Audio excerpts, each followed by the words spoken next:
Hello aspirants, welcome to NeoMentors Daily Contemporary Issues.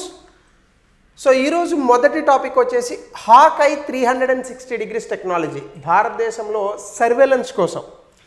యాక్చువల్గా అయితే ఈ టెక్నాలజీ మనది కాదు, అమెరికా వాళ్ళతో మనం టైఅప్ చేసుకున్నాం ఇప్పుడు. సో ఈ అమెరికన్ టెక్నాలజీని మనం తీసుకుంటున్నాం. సో మ్యారిటైమ్ సర్వేలెన్స్ కోసం హాక్ ఐ టెక్నాలజీ ఇక్కడ ఇమేజ్ పెట్టుంటే ఇంకా బెటర్గా ఉండేది. సో ఎవరో కమెంట్ సెక్షన్లో కూడా పెట్టారు రేపటి నుంచి ఇమేజ్లు పెట్టమని. రేపటి నుంచి మంచి మంచి ఇమేజ్లు, రెలవెంట్ ఇమేజెస్ ఇంకా ఎక్కువ పెట్టే ప్రయత్నం చేస్తాను.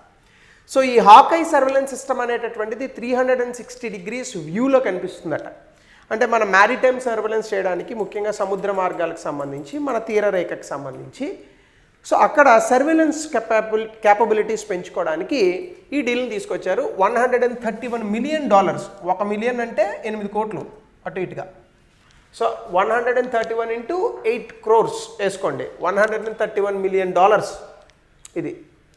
సో కాంట్రాక్టర్ ఎవరంటే వర్జీనియా అనే రాష్ట్రం ఉంది అమెరికాలో. అందులో హాకై 360 డిగ్రీ కంపెనీ పేరు అదే. యుఎస్ గవర్నమెంట్ దీన్ని అప్రూవ్ చేసింది. సో ఈ టెక్నాలజీ బేసికల్గా ఏంటంటే ఒక సర్వేలెన్స్ బేస్డ్ సిస్టమ్. దీన్ని ఆర్ఎఫ్ సర్వేలెన్స్ బేస్డ్ సిస్టమ్ అని అంటారు. దీనికి సి విజన్ సాఫ్ట్వేర్ ఒకటి ఉంటుంది, అనలిటికల్ టూల్స్ ఉంటాయి, అలాగే కొన్ని లాజిస్టిక్స్ ఇవన్నీ ఇస్తారు. అంటే సింపుల్గా చెప్పాలంటే ఈ టెక్నాలజీని భారతదేశం ఎలా వాడుకోవాలో మనకి ట్రైనింగ్ ఇస్తారు. ఇంకా ఇవన్నీ ఉంటాయి అందులో. అలాగే టెక్నాలజీలో కొన్ని ఫీచర్స్ మనం కనుక చూస్తే ఇందులో ఉన్న స్పెషాలిటీస్ ఇవే కదా ఎగ్జామ్లో అడిగేది. ఇది ముందుగా లో ఎర్త్ ఆర్బిట్లో ఒక శాటిలైట్ కన్స్టలేషన్ ఉంటుంది. అంటే చాలా శాటిలైట్స్ ఉంటాయి. ఈ శాటిలైట్స్ అన్నీ కలిపి భారతదేశం మీద నిఘా పెడతాయి. ఈ నిఘా సమాచారాన్ని భారత ప్రభుత్వం దీన్ని అందుకోవచ్చు. సో రేడియో ఫ్రీక్వెన్సీస్, ఇందాక ఆర్ఎఫ్ అన్నాను కదా, రేడియో ఫ్రీక్వెన్సీస్ ఎమిషన్స్ అంటే షిప్పుల నుంచి వచ్చేటటువంటి రేడియో ఫ్రీక్వెన్సీస్ కానీ, లేదా అక్కడ ప్రయాణించేటటువంటి ఎయిర్ క్రాఫ్ట్స్ నుంచి వచ్చేటటువంటి రేడియో ఫ్రీక్వెన్సీస్, లేదా వెహికల్స్, కోస్టల్ సిస్టమ్స్ నుంచి వచ్చే రేడియో ఫ్రీక్వెన్సీస్ని కూడా ఇది అబ్జర్వ్ చేసుకుంటుంది. అలాగే డార్క్ షిప్స్ అంటే ఇందులో ముఖ్యంగా ఈ దొంగ షిప్స్ ఇట్లాంటివి ఉంటాయి, అలాంటివి కానీ, లేదా డార్క్ షిప్స్ అంటే ఆటోమేటెడ్ ఐడెంటిఫికేషన్ సిస్టమ్ని ఆఫ్ చేస్తాయి. అంటే షిప్స్ ప్రతిదానికి ఏఐఎస్ అనే ఒక వ్యవస్థ ఉంటుంది.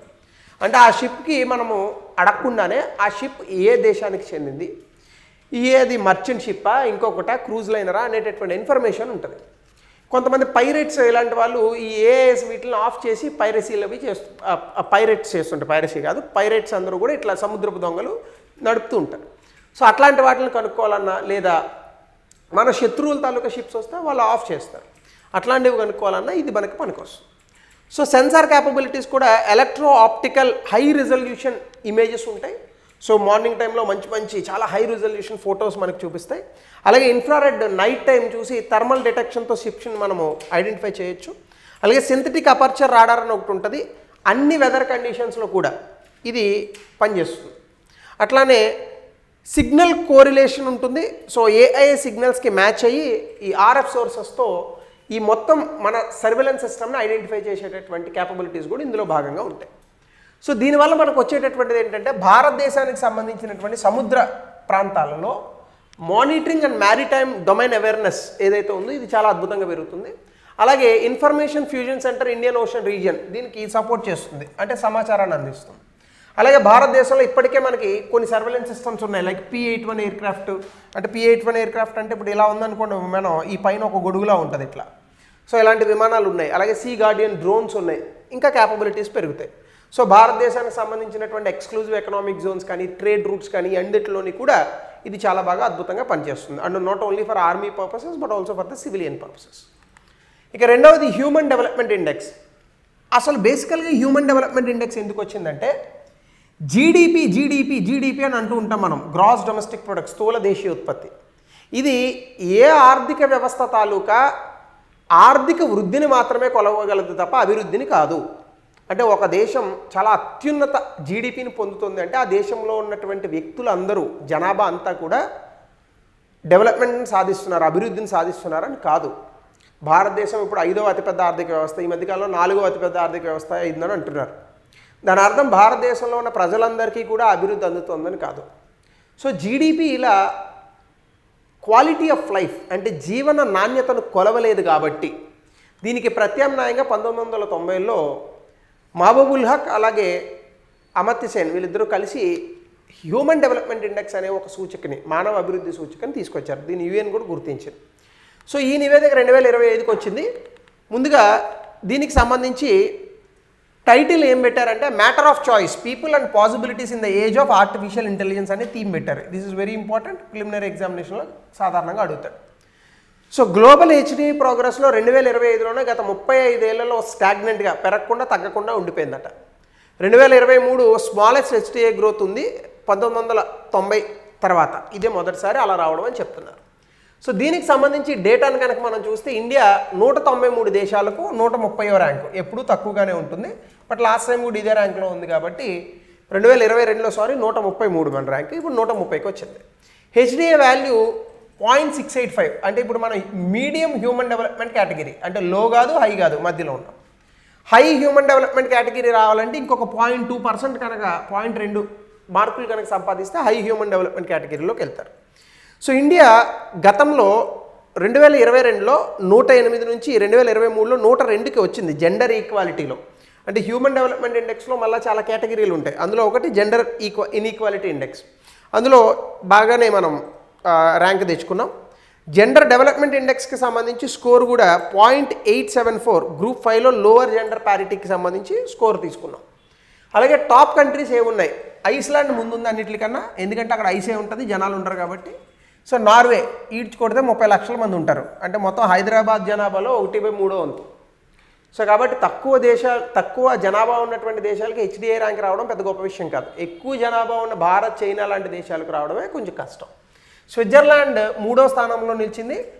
లాస్ట్ 3 ప్లేసుల్లో ఉన్న వాళ్ళు ఆఫ్రికా దేశాలు ఉంటాయి, Central African Republic, Somalia, South Sudan. వెళ్ళామనుకోండి అంతే సంగతి, ఇంకెళ్తే తిరిగి రావక్కర్లేదు, అంత అద్భుతంగా ఉంటాయి దేశాలు. సో కీ కాంట్రిబ్యూషన్స్, ఇండియాకి ఇలా హెచ్డిఐ గ్రోత్ కొంతలో కొంత రావడానికి ఉపయోగపడింది ఎలా ఏంటి అంటే, ముందుగా ఎకనామిక్ గ్రోత్, జీడిపి పెరుగుతోంది. సోషల్ ప్రొటెక్షన్, సామాజిక ఈ పరిరక్షణ అనేటటువంటిది, సామాజిక సంక్షేమ పథకాలు కూడా పెరుగుతున్నాయి. అలాగే వెల్ఫేర్ ప్రోగ్రామ్స్. అలాగే 1990 నుంచి కూడా 53% హెచ్డిఐలో మనం ఇంప్రూవ్ అయ్యాం. లైఫ్ ఎక్స్పెక్టెన్సీ గతంలో 2022లో 71.7 ఉంటే ఇప్పుడు 72 సంవత్సరాలకు వచ్చింది. అట్ ద సేమ్ టైం స్వాతంత్ర సమయానికి 1947లో లైఫ్ ఎక్స్పెక్టెన్సీ 32. సో 1990లో 58, అంటే ఒక మనిషి సగటున భారతదేశంలో 72 ఏళ్ళు బ్రతుకుతాడు. అలాగే ఆయుష్మాన్ భారత్, ఇంకా అనేక రకాలైనటువంటి పోషణ అభియాన్ లాంటి స్కీమ్స్ అన్నీ కూడా దీనికి బాగా హెల్ప్ అవుతున్నాయి. అలాగే ఎక్స్పెక్టెడ్ ఇయర్స్ ఆఫ్ స్కూలింగ్, అంటే ప్రతి మనిషి కనీసం ఒక 13 సంవత్సరాలు చదువుకుంటున్నాడు. మీన్ ఇయర్స్ ఆఫ్ స్కూలింగ్ గతంలో 6.6 ఉంటే ఇప్పుడు 6.9కి పెరిగింది. ముఖ్యంగా ఇది అడల్ట్స్కి చెక్ చేస్తారు. దీనికి సంబంధించి Samagra Shiksha Abhiyan, national education policy, అలాగే రైట్ టు ఎడ్యుకేషన్, ఇవన్నీ కూడా హెల్ప్ చేస్తున్నాయి. అలాగే gross national income per capita, అంటే తలసరి ఆదాయం అంటాం కదా, ఇది 2023లో $9,000 పెరిగింది. అలాగే 1990లో ఇది కేవలం $2,000 మాత్రమే ఉంది. దీనికి అనేక రకాలైనటువంటి programmes like Jan Dhan Yojana, MNREGA ఇలాంటి స్కీమ్లు కూడా ఉన్నాయి. మొత్తంగా 2015-2021 మధ్య 13 కోట్ల మంది దాదాపు పేదరికంలోంచి బయటపడ్డారు, బహుముఖ పేదరికంలోంచి. ఇవన్నీ కూడా మనకు ఇచ్చినటువంటి ర్యాంకులు. ఇండియా, బంగ్లాదేశ్ ఇద్దరికి కలిపి 130వ ర్యాంక్ ఉంది, ఎందుకంటే బంగ్లాదేశ్ మనకన్నా చాలా తక్కువ జనాభా. నేపాల్ 145, భూటాన్ 125 ర్యాంకుల్లో ఉన్నాయి. మనల్ని బాగా సంతోషపెట్టే విషయం పాకిస్తాన్, వీడు మన మీద యుద్ధం చేస్తానంటాడు, అణుబాంబులు ఎత్తానంటాడు, ఇండియా కన్నా మేము పవర్ఫుల్ అంటాడు. ఈడ్చి కొడితే పాకిస్తాన్ తాలూకా జనాభా 22 కోట్లు ఎంతో ఉంది. నువ్వు 22 కోట్లు ఉంది, ఇండియా లాంటి కంట్రీకి 140 కోట్లు ఉంది, ప్రపంచ అత్యధిక జనాభా కలిగిన దేశం కాబట్టి 130 ర్యాంక్ వచ్చిందంటే అర్థం ఉంది. మరి నీకేమైంది, 168వ ర్యాంక్ తెచ్చుకున్నావు, సరిగ్గా చదువుకొని సావాలి అందుకే. సో ముందుగా పోయి అందరూ బాగా చదువుకుంటే పాకిస్తాన్లో, తర్వాత ఇందులోంచి బయటపడచ్చు. ఇండియాతో తర్వాత యుద్ధం చేద్దరు కానీ. ఇంకా ఆఫ్ఘనిస్తాన్లో తెలిసిందే కాబట్టి లో హెచ్డిఐ, ఎందుకంటే అక్కడ ఉన్నటువంటి పరిణామాలు, యుద్ధము, ఇవన్నీ కారణంగా 181వ ర్యాంకు. చైనా 78. సో మనకన్నా చాలా బెటర్గా ఉంది చైనా, ఖచ్చితంగా మనం ఈ స్థాయికి వెళ్ళాలి. శ్రీలంక 89, ఈ హై హెచ్డిఐ స్థాయిలో ఉన్నారు. సో ఇది హెచ్డిఐకి సంబంధించి ఖచ్చితంగా ఎగ్జామ్లో అడిగేటటువంటి అంశాలు. సో మేక్ షూర్ ఇవన్నీ మీరు రాసేటటువంటి విధంగా చూసుకోండి. అలాగే DRDO, ఇండియన్ నేవీ కలిసి indigenous multi influence ground mine అంటే గబుక్కుని నేల మీద అనుకున్నారు, నీళ్ళల్లో పెడతారు మైన్స్. సో వీటిని తీసుకొచ్చారు. రెడ్యూసివ్ ఎక్స్ప్లోజివ్స్తో ఈ సక్సెస్ఫుల్ కాంబాట్ ఫైరింగ్ ట్రయల్స్ చేశారు. సో దీనివల్ల ఇండియన్ అండర్ వాటర్ వార్ఫేర్, అంటే ముఖ్యంగా సబ్మెరీన్స్ లాంటివి వచ్చినప్పుడు ఈ అండర్ గ్రౌండ్లో పెట్టినటువంటి వాటర్ మైన్స్ పేలుతాయి. సో అప్పట్లో మన మీదకి గాజీ అనేటటువంటి ఒక సబ్మెరీన్ తీసుకొచ్చారు పాకిస్తాన్ వాళ్ళు 1971 యుద్ధంలో. అప్పుడు ఇలాంటి సబ్మెరీన్ వాళ్ళు పెట్టుకున్నదే వాళ్ళకే తగిలి పేలిపోయింది అది. సో ఓవర్వ్యూ ఏంటంటే బేసికల్గా ఈ అండర్ వాటర్ ఇందాక చెప్పినటువంటి మల్టీ ఇన్ఫ్లుయెన్స్ గ్రౌండ్ మైన్ అలా పిలుచుకుందాం MIGM. ఇది ఒక advanced under water naval mine. ఇది ఏంటంటే స్టెల్త్ సబ్మెరీన్స్ అంటే దొంగచాటుగా వచ్చేటటువంటి గుప్తంగా వచ్చే సబ్మెరీన్స్ని ఇది పసిగట్టి పేలుతుంది. ఇది ఆత్మనిర్భర్ భారత్లో మనమే సొంతంగా తయారు చేసుకున్నాం డిఫెన్స్ మ్యానుఫ్యాక్చరింగ్లో భాగంగా. బేసికల్గా అండర్ వాటర్ ఎన్వైర్న్మెంట్స్లో కౌంటర్ స్టెల్త్ ఆపరేషన్స్ కోసం దీన్ని తయారు చేశారు. అంటే ఏవైనా సబ్మెరీన్స్ మన కళ్ళు కప్పొస్తే ఈ మైన్స్ని పెడితే అవి పేలుతాయి. సో మల్టీ ఇన్ఫ్లుయెన్స్ మెకానిజంలో ఇది మ్యాగ్నెటిక్ అకౌస్టిక్ ప్రెషర్ సిగ్నేచర్స్ వీటన్నిటిని పసిగడుతుంది. So stealth precision autonomous responses ఇవన్నీ కూడా ఉంటాయి దీనికి. సో ఆబ్వియస్గా అలాంటి పర్టికులర్ ఈ వెజల్స్ ఏవైనా వస్తే ఖచ్చితంగా సముద్రంలో పేల్చి దాన్ని సమూలంగా నాశనం చేస్తుంది. దీనివల్ల భారతదేశంలో సొంత సాంకేతికతలు చాలా అద్భుతంగా పెరుగుతాయి. అలాగే హిందూ మహాసముద్రంలో మనకు ఉన్నటువంటి పట్టు ఇంకా పెరుగుతుంది. దాంతోపాటు డిప్లాయ్మెంట్ ఆల్రెడీ ఇండియన్ నేవీలో చేస్తున్నారు. ముఖ్యంగా ఇంపార్టెంట్ సిటీస్ ఉన్నాయి లైక్ ముంబై, చెన్నై, వైజాగ్ ఇలాంటి ప్రాంతాలకు వచ్చినప్పుడు సబ్మెరీన్స్ బాగా దగ్గరగా వచ్చి వీటి మీద మిసైల్స్ వేసేటటువంటి ప్రయత్నాలు చేస్తారు. అది జరగకుండా ఈ మైన్స్ మనల్ని కాపాడతాయి. ఇక నాలుగోది మంగర్ భాని. ఇది ఒక ప్రాంతం ఆరావళి పర్వతాల్లో. ఇక్కడ 2 లక్షల సంవత్సరాల నుంచి 5 లక్షల సంవత్సరాలకు పూర్వం మనుషులు నివసించారని ఇప్పుడు ఆర్కియలాజికల్ సర్వే ఆఫ్ ఇండియా వాళ్ళకి కొన్ని ఈ హిస్టారికల్ ఇవి కనిపించాయి. సో దీనికి సంబంధించి అసలు ముందు ఆరావళి మౌంటైన్స్ గురించి చూస్తే ప్రపంచంలోనే ఓల్డెస్ట్ ఫోల్డెడ్ మౌంటైన్స్ ఆరావళి పర్వతాలు హిమాలయ పర్వతాల కన్నా పూర్వమే పుట్టాయి. 670 కిలోమీటర్లు ఢిల్లీ టు గుజరాత్, హర్యానా, రాజస్థాన్ ఈ ప్రాంతంలో ఉంటాయి. హైయెస్ట్ పాయింట్ గురుశిఖర్ అనే ప్రాంతం ఉంది, అబుదా హిల్స్, అది మనకి రాజస్థాన్లో ఉంటుంది. ఇక్కడ చాలా నదులు కూడా పుడతాయి. ముఖ్యంగా బనాస్, సహిబీ, యమునా తాలూకా ట్రిబ్యూటరీ, లూని ఇవన్నీ పుడతాయి. ఇవన్నీ కూడా గుజరాత్ వైపు ప్రయాణిస్తూ ఉంటాయి. జియోలాజికల్ ఇన్ఫర్మేషన్ కనుక మనం చూస్తే ఆరావళి ఢిల్లీ ఒరోజెనిక్ బెల్ట్ ఉంది. ఇది ప్రొటరోజోయిక్ ఎరా ఎప్పుడో హిమాలయాలు పుట్టక పూర్వమే ఉన్నటువంటి ప్రాంతం. ఆ కారణంగానే ఆరావళి ఫోల్డెడ్ మౌంటైన్స్ వచ్చాయి. 2 ప్లేట్లు ఇలా గుద్దుకుంటే ఫోల్డెడ్ మౌంటైన్స్ లభిస్తాయి. సో అట్లాగనే part of ancient Indian shield heavily eroded. చాలా కాలం పాటు ఆరావళి పర్వతాలు పెరిగాయి, తర్వాత అందులో భాగంగానే ఇంకా ఎరోడ్ అయిపోయాయి, ఇప్పుడు అంటే చిన్నగా అయ్యాయి. సో మినరల్స్ ఇందులో కాపర్, జింక్, లెడ్, మార్బుల్ ఇవన్నీ కూడా చాలా అద్భుతంగా మనకు కనిపిస్తాయి. అందుకే Rajasthani marbles they are very famous in construction sector. So ఇప్పుడు ఇందులో 2 సెక్షన్స్ ఉంటాయి. సిరోహి రేంజ్ హయ్యర్ ఎలివేషన్స్ ఉండేది, సాంబార్ కాత్రి రేంజ్ 3 బ్రోకెన్ రిడ్జెస్ అంటే మౌంటైన్స్ ఇలా ముక్కలు ముక్కలుగా ఉంటాయి. సో ఇక్కడ మంగార్ భాని అనేటటువంటి ప్రాంతం మంగార్ విలేజ్ ఢిల్లీ హర్యానా బోర్డర్లో ఉంది, 677 ఎకరాల్లో. ఇక్కడ సేక్రెడ్ గ్రూవ్స్ కూడా ఉన్నాయి, అంటే అక్కడ చాలా పవిత్రంగా ఆ ప్రాంతాన్ని భావిస్తారు. ఇక్కడ బయోడైవర్సిటీ జీవ వైవిధ్యం కూడా అద్భుతంగా ఉంటుంది. 240కి పైగా పక్షి జాతులు ఉన్నాయి, 15 మ్యామల్స్ పాలిచ్చేటటువంటి జంతువులు, లెపర్డ్స్, హైనాస్ ఇవన్నీ కూడా ఉన్నాయి. ఆర్కియలాజికల్ ఫైండింగ్స్ ఏం చెప్తున్నారంటే 200 ప్రీ హిస్టారిక్ అంటే గత చరిత్రకు సంబంధించినటువంటి ఆర్టిఫాక్ట్స్ దొరికాయని అంటున్నారు. ముఖ్యంగా హ్యాండ్ యాక్సెస్ అంటే చేతులతో కొట్టేటటువంటి ఇవి ఉంటాయి కదా మన గొడ్డలు లాంటివి, అట్లాంటివి, క్లీవియర్స్ ఇట్లాంటివి.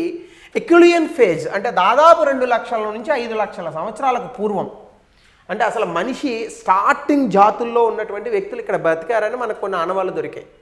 సో ఇక్కడ ఇండికేషన్స్ కూడా నేను ఏం చెప్తున్నాయంటే వీళ్ళందరూ కూడా వేట ఆధారిత జీవితాన్ని గడిపారని చెప్తున్నారు. అలాగే కేవ్ పెయింటింగ్స్ కూడా ఉన్నాయి అక్కడ. బేసికల్గా యానిమల్స్కి సంబంధించినటువంటి పెయింటింగ్స్ కనిపించాయంట. సాధారణంగా మనకి ఇట్లాంటివి ప్రిలిమినరీ ఎగ్జామినేషన్లో చాలా రెగ్యులర్గా వచ్చేటటువంటి అంశాలు. ఫర్ ఎగ్జాంపుల్ మంగర్ భాని ఈ మధ్యకాలంలో న్యూస్లో వచ్చింది, దేని గురించి అని అడిగాడు అనుకోండి, అది తెలియకపోతే ఏదైనా నిజమేనా అని అనుకుంటాం. సో ఇంకా 5వది ఇటీవల కాలంలో పాకిస్తాన్ ఇండియా మధ్య జరుగుతున్నటువంటి యుద్ధ వాతావరణ మేఘాలు. ఇందులో భాగంగా ఈ 2 డ్యామ్స్ గురించి న్యూస్లో చాలా ఎక్కువగా వస్తుంది. సో ఐ థాట్ ఇక్కడ ఏదైనా క్వశ్చన్ అడగడానికి అవకాశం ఉంది అని చెప్పేసి. అదే బాగ్లిహర్ అండ్ కిషన్ గంగా ప్రాజెక్ట్స్. ఈ 2 ప్రాజెక్టుల మీద మనం డ్యాములు కడుతున్నాం. పాకిస్తాన్ దీని అభ్యంతరం తెలిపింది, వరల్డ్ బ్యాంక్ వరకు కూడా తీసుకెళ్ళింది. కానీ వరల్డ్ బ్యాంక్ భారతదేశానికి ఫేవర్గా రూలింగ్ కూడా చేసింది. సో దీని మీద మనం డ్యాములు కడుతున్నాం. ఇప్పుడు ఏం చేస్తున్నాము, డ్యాములు అయిపోయినాయి ఆల్రెడీ, అక్కడ పవర్ ప్రాజెక్ట్స్ కూడా నిర్మిస్తున్నారు. ఇప్పుడు వాళ్ళకి వాటర్ ఇవ్వకూడదని ఈ డ్యాములు బిగించారు. కానీ చాలామంది ఏమనుకుంటున్నారంటే ఈ డ్యామ్ని పూర్తి స్థాయిలో అలా ఉంచుతారని అనుకుంటున్నారు. అలా ఉండదు. ఇప్పుడు సమ్మర్ కాబట్టి బిగించాం, రేపొద్దున మీకు వర్షాలు పడినప్పుడు మళ్ళీ డ్యామ్స్ ఓపెన్ చేయాల్సిందే. బట్ సమ్మర్ సీజన్లోనే కదా వాటర్ ఎక్కువ అవసరం ఉండేది. కాబట్టి పాకిస్తాన్ తాలూకా ముఖ్యంగా వ్యవసాయ రంగానికి పాకిస్తాన్ నుంచి వెళ్ళేటటువంటి ఈ ప్రాంతం ఇండస్ నదుల నుంచి వెళ్ళేటటువంటి నీరు కారణంగా సింధ్ ప్రాంతంలో వాళ్ళకి అద్భుతంగా పంటలు పండుతాయి. ఇప్పుడు ఆ పంటల్ని భారతదేశం డ్యామేజ్ చేయగలదు డెఫినెట్గా. సో ఇవన్నీ కూడా ఇక్కడ ఉన్నాయి. దీనికి సంబంధించి ఒకసారి చూద్దాం. ఇండియా ఇటీవల కాలంలో బాగ్లిహార్ డ్యామ్ చినాబ్ రివర్ మీద ఉంది. ఇది ఎగ్జామినేషన్లో అడగచ్చు. అలాగే ఇప్పుడు Pakistan Jammu and Kashmir terror attack తర్వాత, పహల్గమ్ అటాక్ తర్వాత ఈ 2 డ్యామ్స్లోని ఉన్నటువంటి వాటర్ని బిగించింది భారతదేశం. ముందుగా మనం ఈ బాగ్లిహార్ డ్యామ్ గురించి కనుక చూస్తే జమ్మూ అండ్ కాశ్మీర్లో ఉంది. Run of the river project ఇది. Run of the river project అంటే వాటర్ ఎట్లా పోతుందో దీని మీద ప్రాజెక్ట్ కడతారు. సో నీరు వెళ్తూనే ఉంటుంది. కానీ ఇప్పుడు భారతదేశం ఈ డ్యామ్ను బిగించి నీటిని ఇక్కడ నిల్వ చేస్తుంది. ఎప్పుడొకప్పుడు వదలాలి, కానీ ఈలో పాకిస్తాన్లో జరగాల్సిన నష్టం జరుగుతుంది. దీని కెపాసిటీ ఇక్కడ 900 మెగావాట్లు. ఈ run of the river projects అంటే విద్యుత్ ఉత్పత్తి చేస్తాయి, జల విద్యుత్ ప్రాజెక్టులు. 2008 నుంచి ఆపరేషన్స్ ఉన్నాయి, కానీ 2015లో దీన్ని చాలా భారీగా పెంచారు. కిషన్ గంగాకు సంబంధించి లొకేషన్ గురేజ్ అనేటటువంటి ప్రాంతం, ఇది కూడా జమ్మూ అండ్ కాశ్మీర్లోనే ఉంది, 330 మెగావాట్లు. ఈ బోత్ డ్యామ్స్ ఈ మధ్యకాలంలో చాలా ఎక్కువగా న్యూస్లో కనిపిస్తున్నాయి. పాకిస్తాన్ దీన్ని అబ్జెక్ట్ చేస్తూ ఉంటుంది. అయితే ఇండియా ఇప్పుడు డీసిల్టింగ్ ఆపరేషన్స్ చేసింది. డీసిల్టింగ్ అంటే ఏంటంటే, ఇప్పుడు ఫర్ ఎగ్జాంపుల్ ఇది డ్యామ్ అనుకోండి.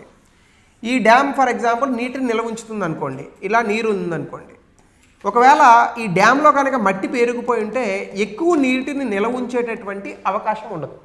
అందుకని ఎక్కువ నీటిని నిల్వ ఉంచి ఇంకా ఎక్కువ పాకిస్తాన్ని దెబ్బగొట్టాలి కాబట్టి ఈ ఉన్నటువంటి మట్టిని తొలగిస్తున్నారు. దీన్నే పూడిక తీయడం అంటారు, తెలుగులో పూడిక తీయడం అంటారు. ఎక్కువ పూడిక తీసామనుకోండి ఏమవుతుంది, ఎక్కువ నీరు నిల్వ ఉంటుంది. సో అట్లా డీసిల్టింగ్ ఆపరేషన్స్ చేశారు. దానివల్ల 90% reduction in down stream flow, అంటే పాకిస్తాన్కి ఇప్పుడున్నటువంటి సీజన్లో 90% వెళ్ళేటటువంటి నీటిని మనం ఆపచ్చు. సో అంటే పాకిస్తాన్ నీటికి కూడా ఇబ్బంది పడాల్సి వస్తుంది. సో ఇలాంటి ప్లాన్సే కిషన్ గంగా డ్యామ్ మీద కూడా మన వాళ్ళు చేస్తున్నారు. సో దానివల్ల పాకిస్తాన్కి ఆబ్వియస్గా చాలా ఇబ్బంది ఉంది. ఏంటంటే ఇండస్ వాటర్ ట్రీటీని వైలేట్ చేశారు. సో దీనివల్ల పాకిస్తాన్లో వ్యవసాయానికి, విద్యుత్ ఉత్పత్తికి కూడా ఆటంకాలు కలుగుతాయి. ఇది మేము యుద్ధంగా భావిస్తాం, మిమ్మల్ని అది చేస్తాం, ఇది చేస్తాం. ఈ ఉడతూపులు ఎప్పుడు మనకు ఉండవే. పాకిస్తాన్ ఎప్పుడు అరుస్తూనే ఉంటుంది, భారతదేశం తన పని తాను చేసుకుంటూ పోతూ ఉంటుంది. సో ఇవి మనకి సంబంధించినటువంటి అంశాలు. ఇందులో hydro power projects in Jammu and Kashmir, ఇంకా చాలా ప్రాజెక్ట్స్ ఉన్నాయి. అదే పకార్దుల్, కిరూప్, క్వార్, రాట్లీ, ఇవన్నీ కూడా ఉన్నటువంటి అంశాలు. ఇవన్నీ 2027-28 కల్లా కంప్లీట్ చేస్తామని భారతదేశం చెప్తాం. సో దీనికి సంబంధించి ఆల్రెడీ కొంత నెగోషియేషన్స్ కూడా భారత్ పాకిస్తాన్ మధ్య జరిగాయి. సో ఇవి important things from the news paper, especially in the examination point of view. So thank you, have a nice day.